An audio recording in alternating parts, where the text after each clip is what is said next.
मैं चाहता हूं ये दर्द बढ़े। जिन निर्दोषों के साथ जो यहां हमारे बच्चे कर रहे हैं, सारे नहीं, जो भी हैं, आप जानते हो बहुत अच्छे से कौन क्या कर रहा है, मुझसे बेहतर जानते हो, आप यहीं पर रहते हो। उन निर्दोषों के साथ जो हो रहा है उसका दर्द आप तक पहुंचना चाहिए। लोगों ने सुसाइड तक किया, आपको पता है? हमारे साइबर अपराधी जो कि एक मोबाइल फोन लेकर के लाइन लगा के बैठे रहते हैं, आप देखते होंगे बाजारों के किनारे, नहर के किनारे, उनके आपको लगता है कुछ नहीं कर रहे हैं, मोबाइल पे पैसे तो ट्रांसफर करा रहे हैं, छोटे मोटे अपराध कर रहे हैं, जो एसपी साहब भी कह रहे थे। उससे लोगों ने सुसाइड तक किया, आत्महत्याएं की। एक बुजुर्ग मेरे पास आए, जो साहब बता रहे थे वैसी घटना मैं बता रहा हूं। एक बुजुर्ग मेरे पास आए जब मैं क्राइम ब्रांच में था, रिटायर्ड कर्मचारी थे, 60-65 लाख उनकी पूरी जिंदगी भर की कमाई थी उनके पास, पूरे के पूरे पैसे उन्होंने दे दिए। उन्होंने कहा कि साहब मेरा एक ऐसा वीडियो रिकॉर्ड कर लिया और मुझे ब्लैकमेल करना शुरू किया पुलिस बन करके, और मेरे घर में जवान लड़के हैं, उनकी पत्नियां हैं, और मेरे पोते पोतियां भी जवान हो गई हैं। मान लीजिए अगर ऐसा कोई बात उनको पता चल जाती तो मैं तो सुसाइड कर लेता। तो मैंने 60 लाख रुपए देता गया और सारी जमा पूंजी चली गई, अभी भी मुझे धमका रहा है। तब वो मेरे पास आया जब उसके सारे पैसे खत्म हो गए। तो हम लोग किस तरह के काम की तरफ अपने बच्चों को धकेल रहे हैं, इस विषय पे ही बात करने के लिए मैं आपके बीच में आया। मुझे या जो पुलिस के यहाँ पे अधिकारी बैठे हैं, इनको क्या तकलीफ है आप बताइए? आप जो भी अपराध के बारे में हम बात कर रहे हैं, चाहे गो हत्या है, चाहे साइबर क्राइम है, व्यक्तिगत तो कोई तकलीफ नहीं है। हम आपकी तकलीफ के लिए आपके बीच में आए हैं, ये आपको समझना पड़ेगा। मैं डीग के एक नागरिक के तौर पे आपके बीच में आया हूं, क्योंकि आप देख रहे हो आपके बच्चे खराब हो रहे हैं। वो खराब बच्चे आपकी महिलाओं को खराब कर रहे हैं, आपके पड़ोस में जो लड़कियां उनको खराब कर रहे हैं, जैसा आप बता रहे थे। उन बच्चों के कारण वो निर्दोष भी परेशान हो रहे हैं, जो आप कह रहे हैं कि रातों में पुलिस इनको वेरीफाई करने के लिए ले जाती है। तो उसकी जड़ में तो जाना पड़ेगा ना, कि आखिर ये उद्भूत कहां से हो रहा है, उत्पन्न कहां से हो रहा है, और उनके लिए हम क्या कर रहे हैं। अगर हाथ उठा करके हम यहाँ पे पूछे कि कितने लोगों ने खुद साइबर क्रिमिनल्स की सूचना पुलिस तक जाके दी है, तो शायद यहाँ 5-10 से ज्यादा लोग हमें नहीं मिल पाएंगे। हम आगे बढ़ के उनके बारे में नहीं बताते। मैं चाहता हूं कि हम बताएं, आगे बढ़ के बताएं, और साथ में उनको भी बताएं कि पुलिस तुम्हारे साथ जो कुछ भी करेगी कानूनन तौर पे, उसमें हम बीच में कहीं आने वाले नहीं है।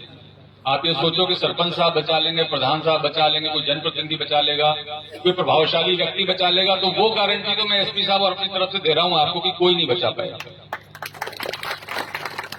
और मैं इसलिए भी आपके बीच में आया कि मैं ये आपको बताऊं कि मेवात जिस चीज के लिए जाना जाता था, हसन खां मेवाती के नाम पे मेवात का कितना सम्मान है, यही नहीं पूरी दुनिया में सम्मान है।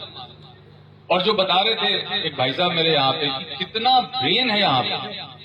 यहाँ के आप मैकेनिक्स को देख लीजिए, यहाँ के ड्राइवर्स को देख लीजिए, इवन जो अपराध कर रहे हैं उसमें भी अगर आप केवल उसके ब्रेन के पार्ट को देखो, टेक्निकल पार्ट को देखो, तो कितने शार्प हैं बच्चे हमारे, और उनको हम सही दिशा नहीं दिखा पा रहे। जिम्मेदारी किसकी है? आपकी और हमारी।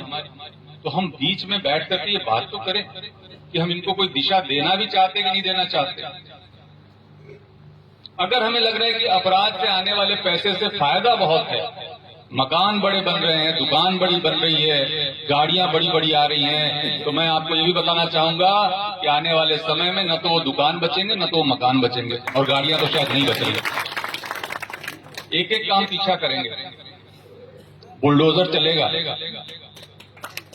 बुलडोजर चलेगा, अपराधियों के घरों पे चलेगा, 100% चलेगा। हम चाहते हैं कि उसके पहले हम लोग ऐसे कदम उठाएं कि जो बच्चे अभी इससे दूर है, कम से कम वो उसकी तरफ आकर्षित नहीं।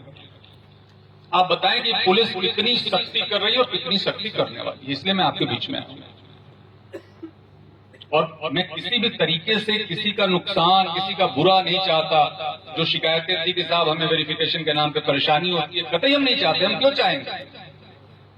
आप सोचिए, जब पुलिस किसी के घर में घुसती है तो वहां की महिलाओं की क्या स्थिति होती है, आप सोचिए जरा।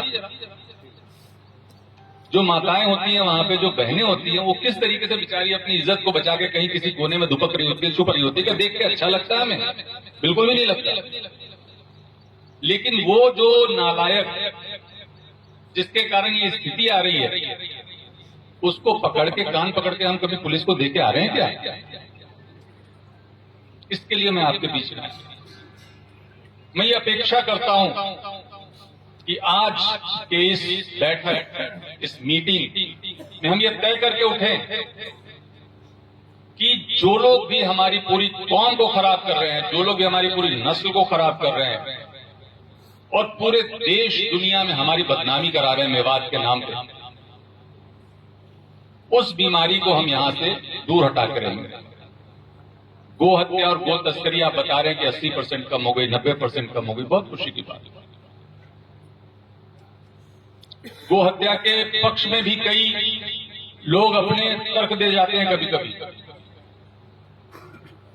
कई बार आपने सुने होंगे कुछ ऐसे भी ख्यालात रखने वाले होते हैं, देश विदेश के होते हैं, कई बार भारत के नहीं होते, कि भाई खान पान की सबको छूट है, कपड़े पहनने की सबको छूट है।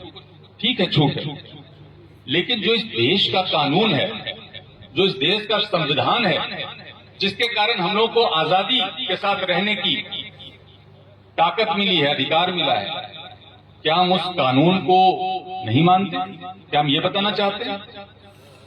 जो हमारे देश का कानून है उसको हम नहीं मानते? जो हमारे देश की संस्कृति है, हमें पता है कि हो सकता है किसी देश विदेश की संस्कृति में ऐसा हो जहां की गाय की पूजा नहीं होती, लेकिन हमारे देश की संस्कृति में गाय को माता मानते हैं।